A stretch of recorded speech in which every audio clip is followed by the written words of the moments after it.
I still hope you had a good lunch. And I am from Agency for Science, Technology and Research, from where I'm coming from, Institute of High Performance Computing. Today I want to talk about what we are doing in the area of modeling and simulations, in particular for accidental release. And we want to see how is that we can work together with all of you in this room to advance this agenda on ammonia and decarbonizations. Thanks to my earlier speakers. I don't have to talk about in the next 5, 10 slides, which I make a very long script about. But yeah, in case that delightful chocolate cakes just momentarily wash away what you have learned over the past 30 minutes, we are in the future of low carbon fuels. And different projections has shown that the use of alternative fuels, in particular hydrogen, will be very prominent in the future. It could take about 10% of all the energy that we're using globally. In maritime industry, if we take a look at NPA decarbonization blueprint 2050, there are a mix of different fuels has been proposed. Front runners candidates are methanol and ammonia, essentially. They are not the new fuels, at least chemically speaking, they are not new molecules, but why haven't we seen it adopted massively in global shipping? So you see earlier that productions of ammonia and methanol has been in place, 100 million tons, 200 million tons a year. So why is it not in ship engines or in different forms? So safety, essentially, one of the primary concerns for adoptions of this ammonia. That's why we are all here and giving you an update on what are we doing to address the concern about safety. And it's only fair to say that as and when we are confident about how we are going to handle the safety of ammonia and other alternative fuels, then we have a chance to go forward with it.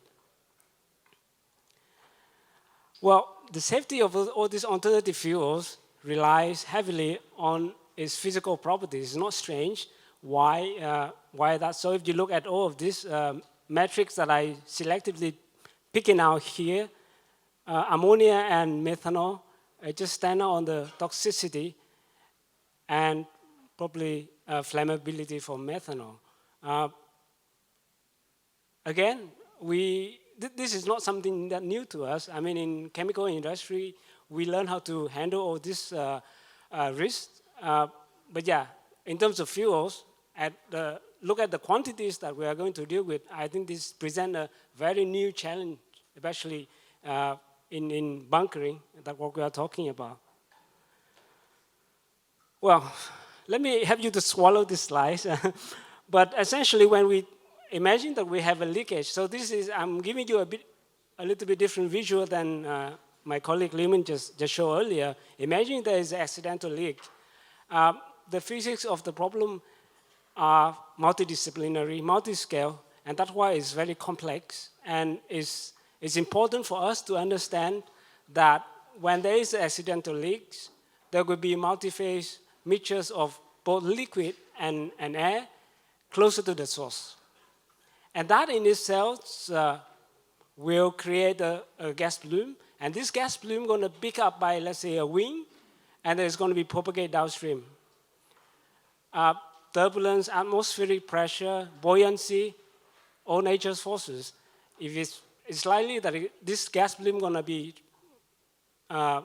propagated and then going to, for example, industrial complexes, especially in the context of an urban environment like Singapore, where we are living in proximities to all these industrial places. So it's important to understand how far all this gas plume is going to be so that we can derive a mitigation measure or to reduce the risk. Can we do that? Fortunately, this is what I think most of the people in the industry has been living for, that is to deal with risk. We have very strong quantitative risk assessment framework that essentially tell us, let's identify the risk, what's the probabilities of the risk, and then understand about consequences of the risk, and then evaluate all the design and possible mitigation measure. This framework has been heavily used and very popular in industry over the past decades or so, that help us to go through different phases of fuels, going from oil, LNG, and etc. The center of this, that relies on the consequence analysis. And in that task, most of the time people are going to use modeling and simulations. So on this consequent analysis, different models has been developed in industry, in academy, and it's been widely adopted. You've seen earlier in the slides that my colleague presented. FAST is one of the tools, and I would say it's very fast. It's fast, and a very fast tool is used Gaussian models type of approach. They make a lot of assumptions, and then if you go moving in terms of accuracy, we could have some models that actually tracking the chemicals as particles and how is it going to be dispersed in the space. And then at the highest level of fidelity accuracy, we're talking about some methodological computational fluid dynamics, which I'm going to focus in the next couple of slides, which would have more scale resolving flows and is more accurate in terms of predictions of the gas plume as well as the dissolutions into the water. In all, whether the gas plume is going to be dispersed in air, in water, near field, far field, we need to understand this, and we believe that using better accurate models will help us to get a better pictures of how are these risks actually may happen, and then we are able to derive a more effective way to mitigate them. I mentioned about CFD approach. So what is CFD essentially about?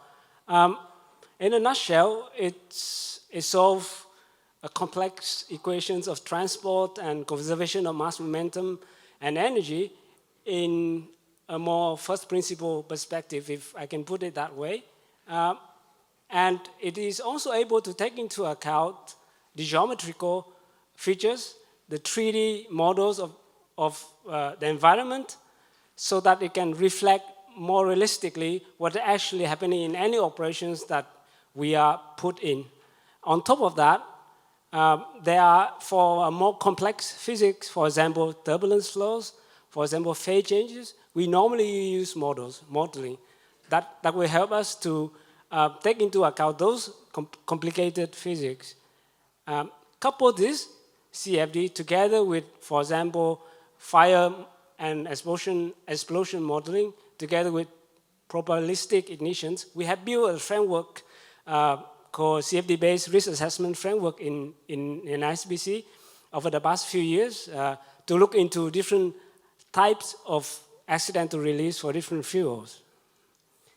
But before we can do anything with the scenarios, it's imperative for us, in particular people in modeling and simulations community, that we have a confidence in the result of the models that we are using. So validation is extremely important in this area. So we spend quite a bit of time and effort together with our partners in the last year, looking at this particular experimental campaign that we actually did release a cryogenic liquid that is argon and nitrogen in the field, and actually use that information, the data that we collected in terms of the gas plume, as well as the liquid that collected on the ground, and that help us to validate our developing models. From the validation, this validation exercise, it actually show that, as you can see in the two graphs here, that there's a good agreement between our proposed framework with the observations. Secondly, we also see a certain over-predictions from the existing commercial tools on this.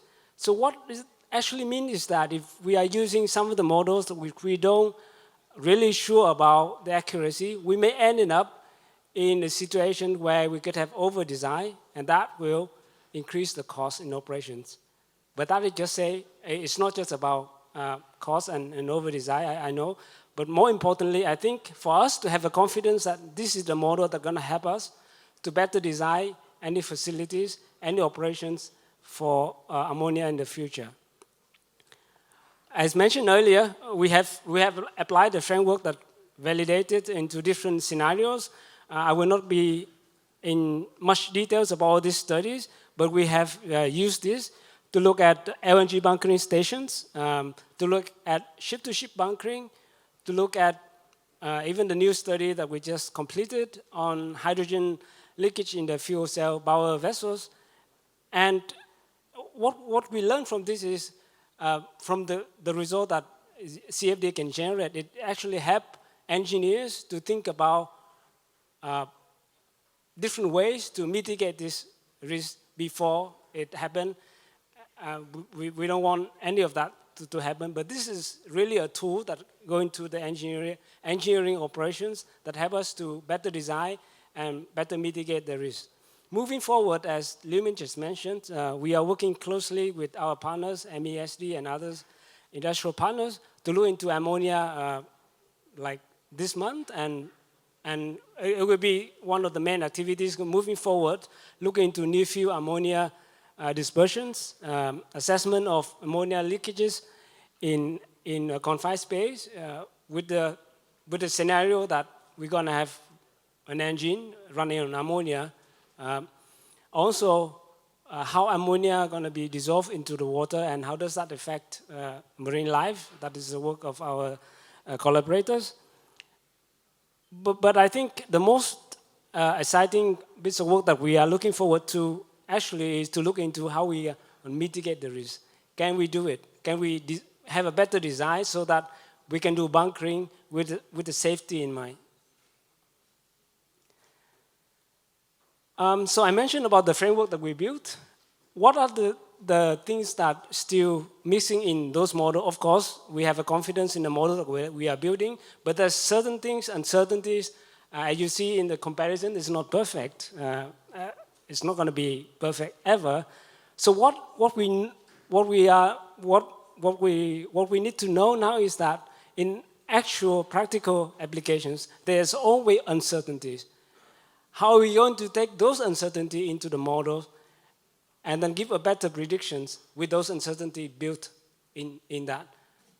So we see the benefit of doing that, for example, in this study for bunkering stations, with taking into account the uncertainty in wind conditions only, with the wind direction and wind speed, we are able to confidently conclude that with the enclosures, we actually can limit the bloom to a certain distance.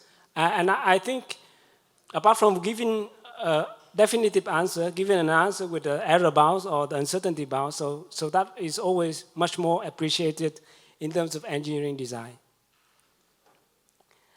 Moving beyond quantitative risk assessment, we are having a plan to look into expanding this tool to further, not just risk assessment, but to enhance the simulation models for more complex physics in release of cryogenic liquid dispersions. More importantly, we want to accelerate the numerical simulations with machine learning and AI. Why machine learning and AI? Because one of the worries with CFD is always the time and the cost. And we see the great potential of using new technology in machine learning and AI in accelerate those predictions with accuracy and speed. So my colleagues at the Institute has been working really hard on this. And ultimately, we want to have a system to not just in the planning, but also in operations in the form of rapid emergency response system. Imagine that you're going to have not just a bunkering operation, but all the sensors around, and you're going to have a digital twin of that, and it's help you to respond in time to any of the accident that may happen on the ground. So I think that is the visions and the future that we see. Maybe it's going to happen in the industry. Especially we're talking about very high, less safe operation like ammonia. If you forget about whatever I have spoken over the last 10 minutes, at ISPC or A-STAR, we're not just working on alternative fuels. We have a center for maritime digitalizations that's focusing on digitalizations, AI, and decarbonizations. So not just on alternative fuel, we have worked on port system, traffic management, electrification, also renewable energy. So we position ourselves, we want to become a translational node that can collaborate across the ecosystem so that we can work together to advance the agenda on decarbonizations. And we are here to look for partnerships, for collaborations with all of you in this room and beyond. So we are literally here in the exhibition downstairs. And if you have not visited our booth, please drop me a note, and I'll be happy to be in touch. With that, I thank you very much.